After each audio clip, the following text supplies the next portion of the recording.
Bismillahirrahmanirrahim. Alhamdulillah wassalatu wassalamu ala sayyidina Rasulillah va ala alihi va sahbihi ajma'in. Amma ba'd. Assalomu alaykum va rahmatullohi va barakatuh.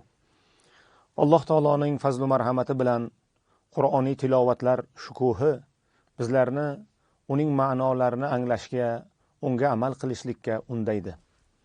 Go'zal suralardan Alloh subhanahu va taoloning bizga marhamati bo'lgan suralardan Isro surasi.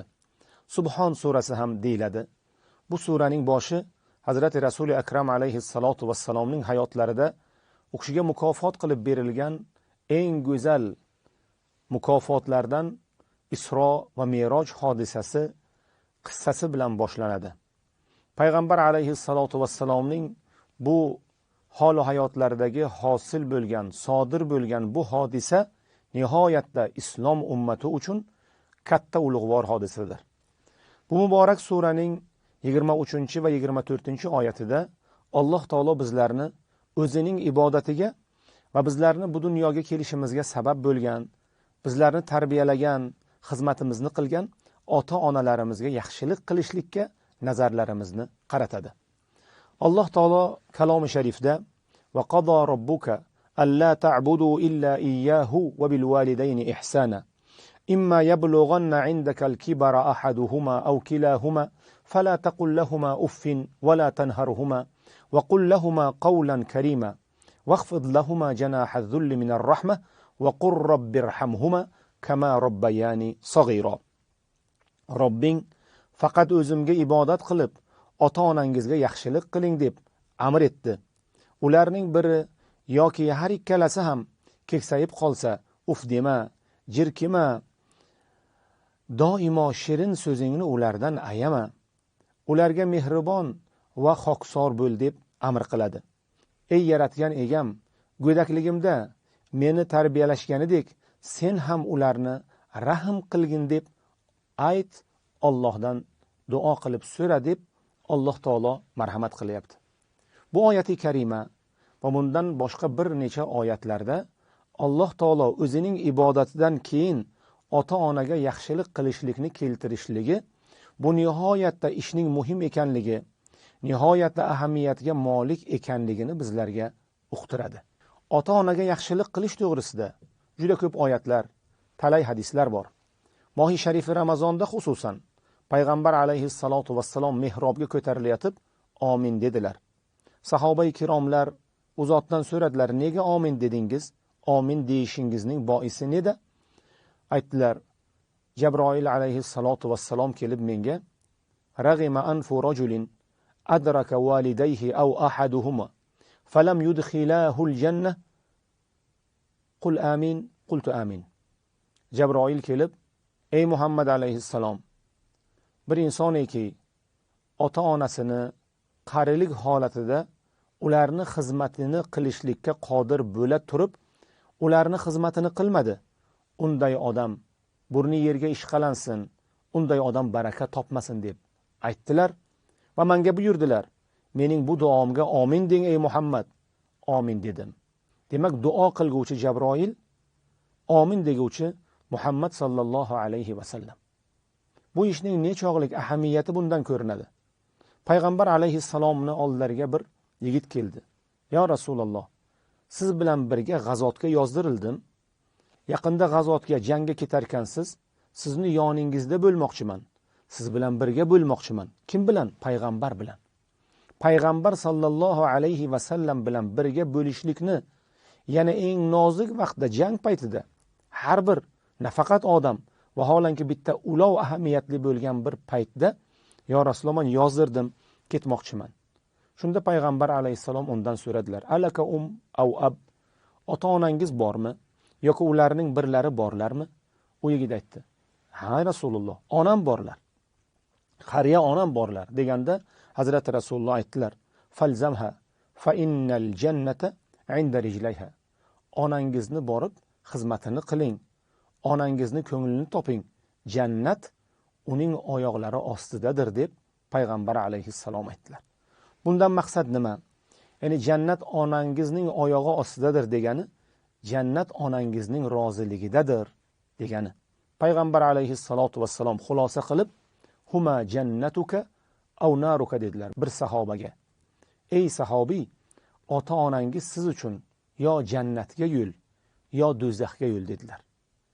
Ota onaning sharafi, xizmatining nechog'lik ulug'vor ekanligini payg'ambar alayhissalotu vassalom uqtirdilar.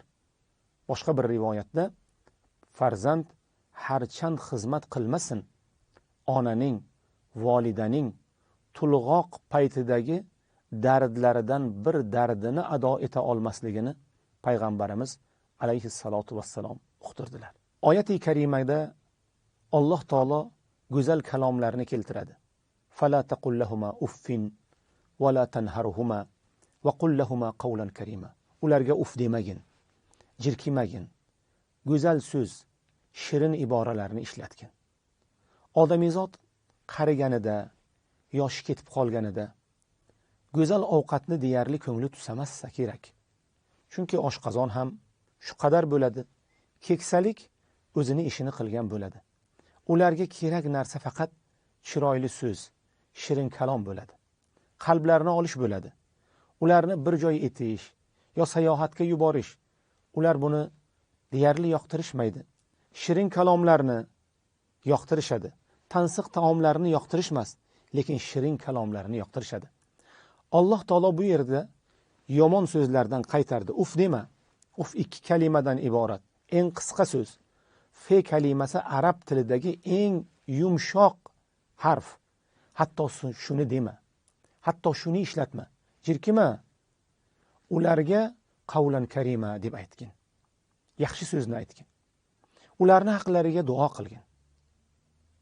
Ularni haqlariga duo qilib, ular meni yoshligimga qanday tarbiya qilgan bo'lsalar, ta'lim bergan bo'lsalar, yo Rob, ularni rahmat qilgin deb duo qilgin. Bu oyat-i karimada tarbiyaning nechog'lik ahamiyatli ekanligini ham nishonasi bor.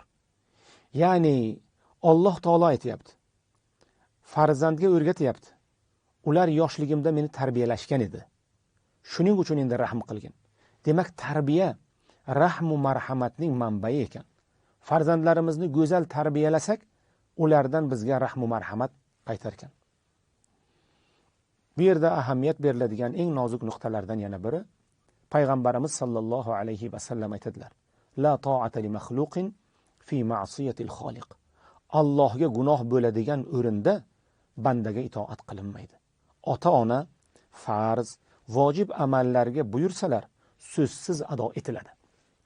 Mustahab, muboh, bemalolchilik ishlarga buyursalar, farzand qo'lidan kelsa ado qiladi. Imkoniyati yetsa qiladi. Imkoniyati yetmasa gunohi yo'q. Ammo ota-ona gunohga, ma'siyatga, jamiyatga, oilaga, shaxsga zarar bo'ladigan narsalarga buyurishsa, talab qilishsa, u ado qilinmaydi. Alloh taolo Qur'oni Karimda buni misolini keltiradi. Ota-onalar kufrga undashsa, yomon yot g'oyalarga undashsa, yomon oqimlarga kirishni farzanddan talab qilishsa, itoat qilinmaydi. Yoki oilani buzishga, farzandlarga noto'g'ri tarbiya berishga undashsa, unda itoat qilinmaydi. Haqqa itoat qilinadi. Lekin bir nozik nuqtaiki, ularga javob qaytarishda, ularni fikrlarini inobatga olmaslikka shirin so'z kerak, latif ibora kerak. Ularga yotog'i bilan tushuntirish, vaqti bilan ularni yaxshilikka chorlashga farzand haris bo'lishligi kerak. Qo'pol bo'lmaslik, dag'al bo'lmaslik, yo'q demaslik. Vaholanki Arximedning bir chiroyli iborasi bor. Agar yerning tayanch nuqtasini topib bersangizlar, uni ag'darib yuboraman deydi. Tayanch nuqtani topish, adamul vusul min adamil usul. Maqsadga yetmaslikning sababi yo'lni bilmaslik, tariqini bilmaslik. Yo'q deganda ham ularni fikrlarini hurmat bilan, e'tibor bilan, ularni xursand qilib, qalblarini olib, chiroyli maxrajni, chiroyli chiqish yo'lini farzand topishligi kerak. Alloh taolo o'tgan ota-onalarimizni rahmatiga noil aylasin. O'zining marhamatidan Alloh taolo serob aylasin. Borlarini, umrlarini uzun qilsin. Duolariga iloho bizni sizni musharraf aylasin. Iloho bizni sizlardan ham Allohning o'zi rozi bo'lib, ushbu fayzli shukuhbaxsh kechalarning sharofatidan hammamizni iloho Robbim bahramand aylasin. Vassalomu alaykum va rahmatullohi va barakatuh.